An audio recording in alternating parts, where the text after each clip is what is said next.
मान लीजिए आपको हर महीने 50,000 रुपये की सैलरी मिलती है। सैलरी आते ही आपको लगता है कि इस महीने ठीक ठाक पैसा आ गया।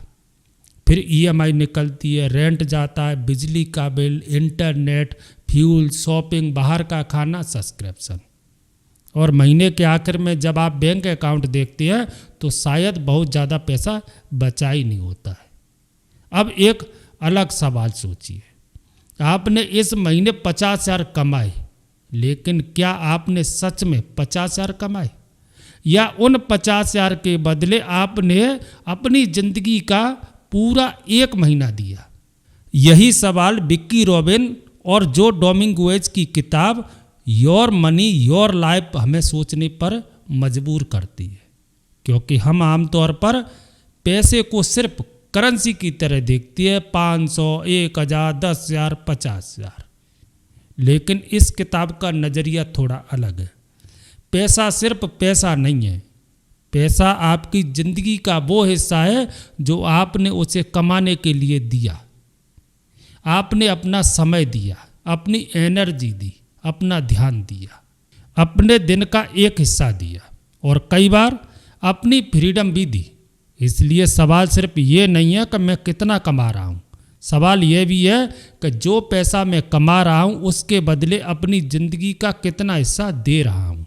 जरा अपने एक सामान्य दिन के बारे में सोचिए। सुबह अलार्म बजता है, आप उठते हैं, तैयार होते हैं, काम पर जाते हैं। कुछ लोग ट्रैफिक में 1 घंटा बिताते हैं, कुछ लोग ऑफिस पहुंचने में 1.5 घंटा लगाते हैं, फिर 8 या 9 घंटे काम, फिर वापस आने में उतना ही समय।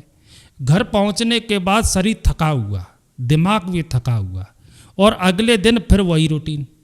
अब अगर कोई पूछे कि आप रोज़ कितने घंटे काम करती हैं, शायद आपका जवाब होगा 8 या 9 घंटे। लेकिन क्या आपकी जॉब सच में सिर्फ 8 या 9 घंटे की होती है? तैयार होने में समय लगता है, ऑफिस जाने में समय लगता है, लंच और ब्रेक में समय लगता है, काम के बारे में सोचने में भी समय जाता है, और कई बार वीकेंड का कुछ हिस्सा भी काम से रिकवर होने में निकल जाता है। तो आपकी जॉब की असली कीमत सिर्फ ऑफिस में बिताए गए घंटों से कहीं ज़्यादा हो सकती है। और यही एक ज़रूरी बात सामने आती है, हम सैलरी देखते हैं लेकिन सैलरी कमाने में लगने वाली पूरी कीमत को अक्सर नहीं देखते। मान लीजिए आपको हर महीने 60,000 की सैलरी मिलती है। अब आने जाने में रोज़ 200 रुपये खर्च होती है, महीने में लगभग 5,000। ऑफिस के पास लंच और कॉफ़ी पर 4,000। काम की वजह से कुछ एक्स्ट्रा कपड़े भी खरीदने पड़ती है, कुछ गैजेट्स लेने पड़ती है, और कुछ ऐसे खर्च भी हो जाते हैं जो शायद उस जॉब के बिना नहीं होते। अब आपकी 60,000 की पूरी सैलरी वास्तव में आपके पास नहीं बची। कुछ पैसा उस जॉब को बनाए रखने में ही खर्च हो रहा है जिससे आपको सैलरी मिल रही है। लेकिन बात सिर्फ यहीं ख़त्म नहीं होती। असली सवाल, उस सैलरी को कमाने के लिए आपने कितना समय दिया। मान लीजिए आपकी सैलरी 60,000 रुपये है, काम से जुड़े खर्च निकालने के बाद आपको 50,000 रुपये बचते हैं, और इसके लिए आपको महीने में 220 घंटे दिए, तो आपकी असली प्रति घंटा की कमाई कितनी हुई? यही पूरा नज़रिया बदल सकता है। आपका दिमाग सैलरी को 60,000 के रूप में देख रहा था, लेकिन आपकी ज़िंदगी के हिसाब से उस पैसे की असली कीमत अलग दिखाई दे सकती है। इसलिए किताब हमें पैसे को सिर्फ इनकम और एक्सपेंस की तरह देखने के बजाय लाइफ एनर्जी की तरह देखने को कहती है। आसान भाषा में, लाइफ एनर्जी यानी आपकी ज़िंदगी की वो एनर्जी जो आप पैसे कमाने के बदले देती है, क्योंकि पैसा दोबारा कमाया जा सकता है, लेकिन आज का दिन वापस नहीं आएगा। आज आपने जो 1 घंटा दिया है वो घंटा दोबारा नहीं मिलेगा। अब जरा अपने खर्चों को इसी नज़र से देखिए। मान लीजिए आपने 2,000 की कोई चीज़ खरीदी। आमतौर पर हम कहते हैं कि बस 2,000 ही तो हैं, लेकिन अगर आपकी असली कमाई 250 रुपये प्रति घंटा है तो वो चीज़ सिर्फ 2,000 की नहीं है, उसके लिए आपको करीब 8 घंटे अपनी ज़िंदगी के देने पड़े। अब वही खरीदारी आपको थोड़ी अलग दिखाई दे सकती है, लेकिन इसका मतलब ये बिल्कुल नहीं है कि हर खर्च गलत है। किताब आपको हर चीज़ खरीदने से रोकने की बात नहीं करती, बल्कि सवाल पूछने की बात करती है। क्या यह चीज़ मेरी ज़िंदगी के बदले मिलने वाले पैसे के लायक है? अगर 2000 खर्च करके आपको सच में खुशी मिली, परिवार के साथ अच्छा समय बीता या आपकी ज़िंदगी बेहतर हुई, तो शायद वो खर्च आपके लिए सही है। लेकिन अगर आपने वही 2000 सिर्फ इसलिए खर्च किए क्योंकि विज्ञापन देखकर लगा कि ये चीज़ आपके पास होनी ही चाहिए, तो शायद एक बार रुककर सोचना चाहिए। दोस्तों, आज हमारे आसपास हर समय चीज़ें बेचने वाली बातें होती रहती हैं। आपके पास नया फ़ोन होना चाहिए, नई कार होनी चाहिए, अच्छा घर होना चाहिए, महंगी घड़ी होनी चाहिए, अच्छे रेस्टोरेंट में जाना चाहिए और एक ख़ास लाइफ स्टाइल बनाए रखनी चाहिए। धीरे धीरे हमारी इनकम बढ़ती है और साथ में हमारे खर्च भी बढ़ने लगते हैं। सैलरी 30,000 से 50,000 हुई, लाइफ स्टाइल बढ़ गई। फिर सैलरी 50,000 से 80,000 हुई, लाइफ स्टाइल फिर बढ़ गई। अब 80,000 से 80,000 भी कम लगने लगे। यही एक बड़ा ट्रैप बनता है। इनकम बढ़ती है लेकिन फ्रीडम नहीं बढ़ती, क्योंकि खर्च भी इनकम के साथ बढ़ते जाती है।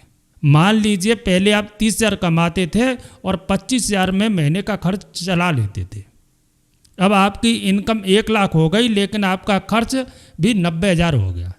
इनकम बहुत बढ़ी लेकिन फाइनेंशियल फ्रीडम शायद उतनी नहीं बढ़ी, क्योंकि आपकी ज़रूरतें भी बढ़ गई। इसे लाइफ स्टाइल इन्फ्लेशन कह सकते हैं। और ये अचानक नहीं होता, धीरे धीरे होता है। पुराना फ़ोन थोड़ा पुराना लगने लगता है, फिर पुरानी कार छोटी लगती है, फिर घर छोटा लगता है, फिर हर वीकेंड बाहर जाना जरूरी लगने लगता है और धीरे धीरे वही लाइफ स्टाइल आपकी नई नॉर्मल बन कर जाती है। दोस्तों, अब खुद से एक सवाल पूछिए, मैं ज़्यादा पैसा इसलिए कमा रहा हूँ ताकि मुझे ज़्यादा फ्रीडम मिले, या मैं ज़्यादा पैसा इसलिए कमा रहा हूँ ताकि महंगी लाइफ स्टाइल को बनाए रख सकूँ? इन दोनों में बहुत फ़र्क है। अगर आपकी इनकम 2 लाख है लेकिन हर महीने 1,90,000 खर्च करना पड़ता है, तो आपकी फाइनेंशियल पोजीशन उतनी मजबूत नहीं है जितनी आपकी सैलरी देखकर लगती है। दूसरी तरफ अगर कोई 1 लाख कमाता है और अपना खर्च 50,000 में संभाल लेता है, तो उसके पास सेविंग और इन्वेस्टिंग के लिए ज़्यादा पैसा बच सकता है। यानी वेल्थ सिर्फ इनकम से नहीं बनती, इनकम और खर्च के बीच जो अंतर बचता है वो भी बहुत ज़रूरी है। दोस्तों, हम अक्सर पैसा कमाने के बाद सोचते हैं अब मैं इसे कैसे खर्च करूं, लेकिन शायद सवाल थोड़ा अलग होना चाहिए। मैं अपने पैसे से अपनी ज़िंदगी में क्या खरीदना चाहता हूं? अगर आपका जवाब फ्रीडम, तो आपकी पूरी फाइनेंशियली सोच बदल सकती है। आप सिर्फ सैलरी बढ़ाने पर ध्यान नहीं देंगे, आप अपने खर्च को भी समझेंगे, सेविंग को भी समझेंगे, इन्वेस्टमेंट को भी समझेंगे और सबसे ज़रूरी ये देखेंगे कि आपका पैसा आपकी ज़िंदगी को ज़्यादा आज़ाद बना रहा है या नहीं। दोस्तों, ज़रा एक सामान्य महीने के बारे में सोचिए। सैलरी आई, खर्च हुए, कुछ पैसे बचे, अगले महीने फिर सैलरी आई, फिर खर्च हुए, फिर थोड़ी सेविंग, और ये साइकिल कई साल तक चलती रहती है। लेकिन अगर आप कभी रुककर अपनी पूरी फाइनेंशियल लाइफ को नहीं देखते, तो हो सकता है कि आप सिर्फ पैसे के लिए काम करते रहें, फिर वही पैसा उस लाइफ स्टाइल को बनाए रखने में खर्च हो जाए जिसके लिए आप काम कर रहे हैं। यानी काम, पैसा, खर्च, फिर काम, और ये साइकिल चलती रहती है। फिर एक दिन सवाल आता है, मैं इतना काम कर रहा हूँ फिर भी फाइनेंशियली फ्री क्यों महसूस नहीं कर रहा हूँ? यहीं से फाइनेंशियली इंडिपेंडेंस की सोच शुरू होती है। दोस्तों, फाइनेंशियल इंडिपेंडेंस का मतलब सिर्फ करोड़पति बनना नहीं है। आसान भाषा में इसका मतलब हो सकता है आपकी ज़िंदगी चलाने के लिए हर महीने मजबूरी में काम करना ज़रूरी ना रहे। आपके पास इतनी सेविंग हो और इन्वेस्टमेंट हो कि उनकी कमाई लंबे समय में आपके ज़रूरी खर्चों को संभालने में मदद कर सके। मान लीजिए आपका हर महीना का खर्च 50,000 है और आपकी इन्वेस्टमेंट से लंबे समय में इतनी टिकाऊ कमाई आती है जो आपके ज़रूरी खर्चों को संभाल सके, तो आपकी नौकरी मजबूरी कम और आपकी पसंद ज़्यादा बन सकती है। आप चाहें तो काम करें, लेकिन सिर्फ इसलिए काम न करना पड़े कि अगले महीने का रेंट कैसे जाएगा। यही फाइनेंशियल फ्रीडम का असली मतलब समझ आता है। फाइनेंशियल इंडिपेंडेंस का मतलब ये नहीं कि आपको कभी काम नहीं करना है। इसका मतलब है आपको काम चुनने की आज़ादी मिल सके। आप अपनी पसंद का काम चुन सकती हैं, कम सैलरी वाला काम भी चुन सकती हैं अगर वो आपको ज़्यादा खुशी या मीनिंग देता है। कुछ समय बाद ब्रेक ले सकती है, परिवार के साथ ज़्यादा समय बिता सकती है या अपना काम शुरू करने की कोशिश कर सकती है, क्योंकि जब आपकी पूरी ज़िंदगी अगले महीने की सैलरी पर निर्भर नहीं रहती तो आपके डिसीजन भी बदल जाती है। दोस्तों, लेकिन यहाँ एक बात बहुत ज़रूरी है। फाइनेंशियल इंडिपेंडेंस सिर्फ ज़्यादा पैसा कमाने से नहीं आएगी।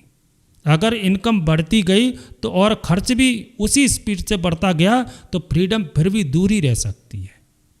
इसलिए आपको अपने खर्च को समझना पड़ेगा।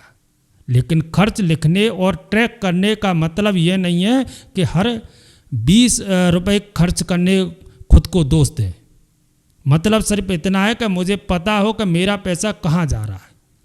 कई बार हमें लगता है कि हमारा सबसे बड़ा खर्च घर का रेंट है, लेकिन जब पूरा हिसाब देखते हैं तो छोटी छोटी चीज़ें भी मिलकर बड़ा अमाउंट बना देती है।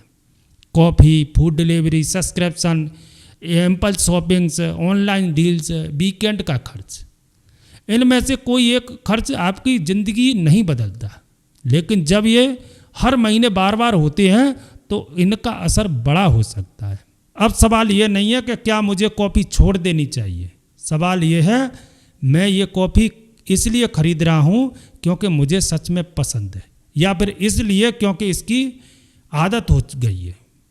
अगर आपको कॉफ़ी सच में पसंद है तो पीजिए, लेकिन अगर आप सिर्फ इसलिए ख़रीद रहे हैं क्योंकि हर दिन खरीदना नॉर्मल लगने लगा है तो शायद एक बार सोचना सही रहेगा। क्योंकि फाइनेंशियली अवेयरनेस का मतलब ज़िंदगी को छोटा करना नहीं है। मतलब ये समझना है कि मेरी ज़िंदगी में वास्तव में ज़रूरी क्या है। जब आप अपने खर्च को समझने लगते हैं तो सिर्फ ये नहीं देखता कि कितना पैसा खर्च हुआ, ये भी देखता है कि पैसा किस चीज़ पर गया। कुछ खर्च सुविधा के लिए, कुछ स्टेटस के लिए, कुछ सिक्योरिटी के लिए, कुछ खुशी के लिए, और कुछ सिर्फ आदत की वजह से। फिर एक अच्छा सवाल सामने आता है, क्या मैं अपने पैसे को उन चीज़ों की तरफ मोड़ सकता हूँ जो मेरे लिए ज़्यादा ज़रूरी है। यही पर्सनल फाइनेंस सिर्फ नंबर की बात नहीं रहती, ये आपकी प्रायोरिटी की बात बन जाती है। अगर आपके लिए फैमिली ज़रूरी है तो शायद आप उस चीज़ पर खर्च करना चाहेंगे जो फैमिली के साथ आपका समय बढ़ाती है। अगर हेल्थ ज़रूरी है तो फूड और एक्सरसाइज पर खर्च करना आपको ज़्यादा वैल्यू दे सकता है। अगर फ्रीडम ज़रूरी है तो शायद लाइफ स्टाइल बढ़ाने के बजाय सेविंग और इन्वेस्टमेंट बढ़ाना ज़्यादा सही लगे। अगर लर्निंग ज़रूरी है तो कोई कोर्स या किताब आपके लिए खर्च नहीं बल्कि एक वैल्यू हो सकती है। इसलिए हर खर्च पर एक सवाल पूछ सकते हैं, क्या ये खर्च मेरी ज़िंदगी को उस दिशा में ले जा रहा है जिस दिशा में मैं सच में जाना चाहता हूँ। दोस्तों, हम अक्सर कोई चीज़ खरीदते समय कहते हैं मैं इसे अफोर्ड कर सकता हूँ, लेकिन एक और सवाल पूछा जा सकता है, मैं इसे अफोर्ड कर सकता हूँ लेकिन क्या मैं इसे अपनी लाइफ एनर्जी के बदले लेना चाहता हूँ। दोनों सवालों में बहुत फ़र्क है। पहला सवाल आपकी इनकम देखता है, दूसरा सवाल आपकी ज़िंदगी देखता है, और शायद यही इस पूरी सोच का सबसे ज़रूरी हिस्सा है, क्योंकि ज़िंदगी की कीमत सिर्फ बैंक बैलेंस से नहीं मापी जा सकती। आपके पास 10 लाख है या 1 करोड़, इससे यह तय नहीं होता कि आप फाइनेंशियली फ्री महसूस करेंगे या नहीं। अगर आपको हर फैसला पैसे की मजबूरी में लेना पड़ रहा है तो बड़ा बैंक बैलेंस भी पूरी फ्रीडम नहीं देता। दूसरी तरफ अगर आपकी ज़रूरतें कंट्रोल में हैं, आप अपने खर्च को संभाल सकते हैं, सेव कर सकते हैं, इन्वेस्ट कर सकते हैं और अपने समय की वैल्यू समझते हैं, तो आप फाइनेंशियली इंडिपेंडेंस की तरफ बढ़ सकते हैं। अगर इस पूरी सोच को एक बहुत आसान सवाल में बदलें तो सवाल होगा, आप पैसे के लिए अपनी ज़िंदगी दे रहे हैं लेकिन क्या आपका पैसा आपकी ज़िंदगी वापस खरीद रहा है? ज़रा इस सवाल पर सोचिए। आप रोज़ काम करते हैं, सैलरी मिलती है, सैलरी से चीज़ें खरीदते हैं, लेकिन क्या उन चीज़ों से आपको वो ज़िंदगी मिल रही है जो आप सच में चाहते हैं? अगर नहीं तो शायद समस्या सिर्फ आपकी इनकम में नहीं है। शायद आपको अपने पैसों और अपनी ज़िंदगी के बीच का रिश्ता फिर से समझना पड़ेगा, और शायद यहीं से फाइनेंशियल फ्रीडम की शुरुआत होती है। ज़्यादा पैसा कमाने से पहले ये समझना ज़रूरी है कि पैसा आपके लिए असल में है क्या, क्योंकि पैसा आपकी ज़िंदगी का विकल्प नहीं है। पैसा आपकी ज़िंदगी के बदले मिलने वाला एक माध्यम है। आपने अपना समय दिया, अपनी एनर्जी दी, अपनी स्किल दी और बदले में पैसा मिला। अब उस पैसे का इस्तेमाल किस चीज़ के लिए करना है, ये फैसला आपका है। आप उसे ज़्यादा चीज़ें खरीदने में लगा सकती हैं, ज़्यादा स्टेटस में या ज़्यादा लाइफ स्टाइल में, या धीरे धीरे उस चीज़ को खरीद सकती हैं जिसकी कीमत शायद सबसे ज़्यादा है, अपना समय। और शायद अगली बार सैलरी आने के बाद आपको खुद से सिर्फ ये नहीं पूछना चाहिए मैंने इस महीने कितना कमाया।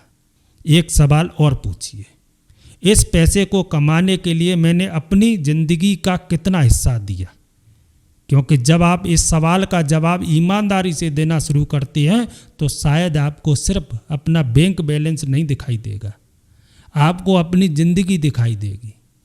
तो दोस्तों, आज के वीडियो में बस इतना ही। मिलते हैं अगले वीडियो में, तब तक के लिए जय हिंद।